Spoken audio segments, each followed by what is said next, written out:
Elena, that has been amazing. You are improving by leaps and bounds. Well, today we are going to start with a new score by a composer called Chen, adapted for guitar. Chen, I've never heard of her before. You probably won't recognize her name, either the score, because she is a composer from the 20th century, and although she is so important for the history of music, she isn't well known.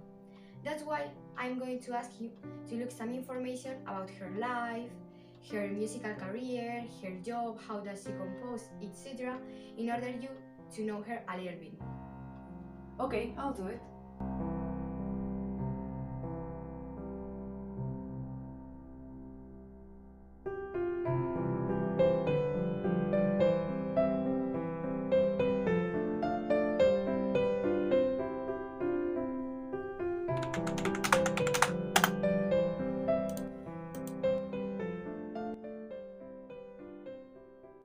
That's weird. Why aren't there any results about Chen?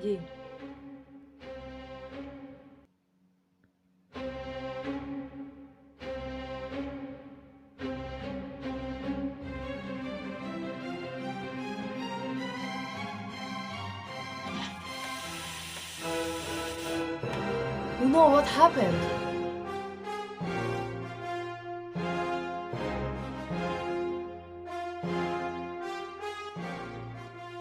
Hello, darling. I am Chen, a dozen well-known composer from the 20th century. I thought you have called me. Oh wow, yes, I was actually going to research information about you and suddenly, I don't know what just happened with my computer, it just appeared here from nowhere. Well, don't worry. Now you can ask me whatever you want. Yes, my teacher asked me to look some information for you, so if you're comfortable with it, let me ask you some questions. Okay, let's begin. How was your childhood? I was born on April 4th in 1953 in Guangzhou. Shen is my family name and Yi is my given name. Although I moved to the United States due to my music career, I still kept my name, which is only used like that in China. My parents were doctors, but they liked Western music.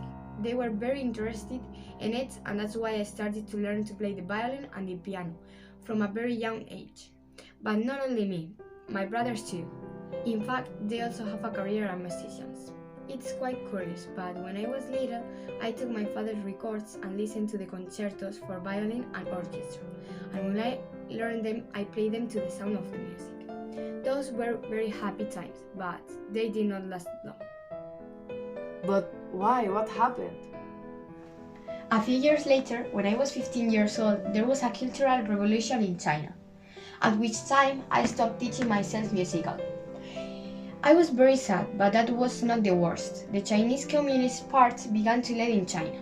The Red Guards entered my house and destroyed my father's record collection. I was separated from my family and I was forced to carry more than 100 pounds of weight on my back, up and down a mountain. The rocks were heavy on me, but I couldn't stop. It went up and down up to 20 times daily. Likewise, my passion for music did not decrease, and I managed to take the violin with me. There were thousands of men and boys working in these agricultural jobs. I took advantage and played the violin for these men in secret. Since music was prohibited, I silenced it to reduce the intensity when playing the scores that I knew by heart when I prepared them as a child. Well, that's very interesting. And when did you start to compose some music? As I got bored playing the same scores all the time, I started to make some changes and finally ended up improvising. This was the only way to entertain myself and think positively. I made several variations of these themes. Although these were not easy times, I tried to think that it helped me to learn more about my country and the traditional and agricultural work that was so hard. That's cool. And when did you resume your musical career? In 1977, they reopened the Beijing Conservatory and I was finally able to enter as a student. I was studying composition with Wu Zhongyang. After several years, I was awarded the degree in 1982. Later, in 1986, I studied at Columbia University and was taught by Chu Wenchang and Mayo David Woski.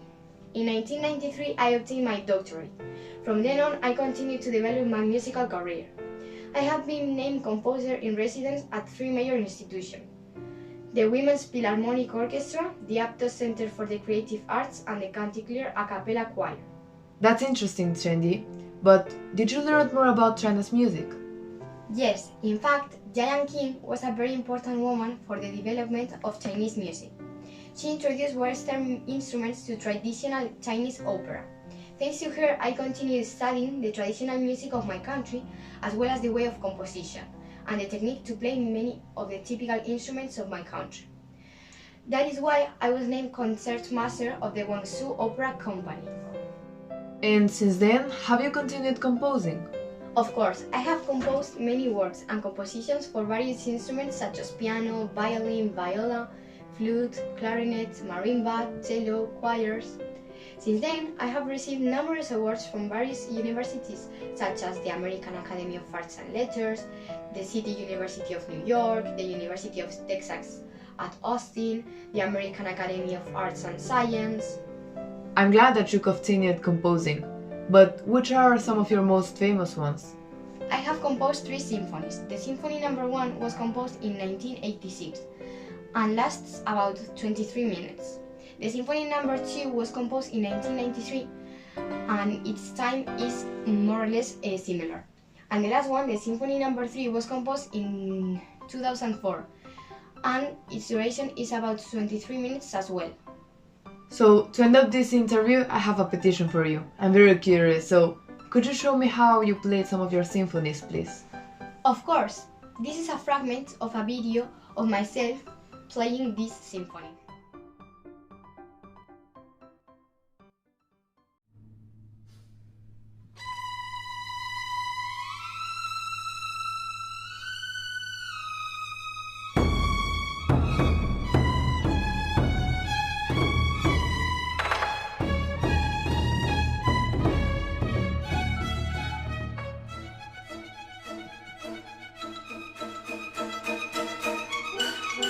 Cindy, thank you for sharing all of this information for me. I'm so glad that I got to learn it personally from you. Thank you for hacking into my computer, by the way. You're welcome, not at all. The pleasure is mine. I hope you have learned something about my music. Hopefully we'll talk again. Bye! Oh my god, teacher, you're not gonna believe what just happened to me. What?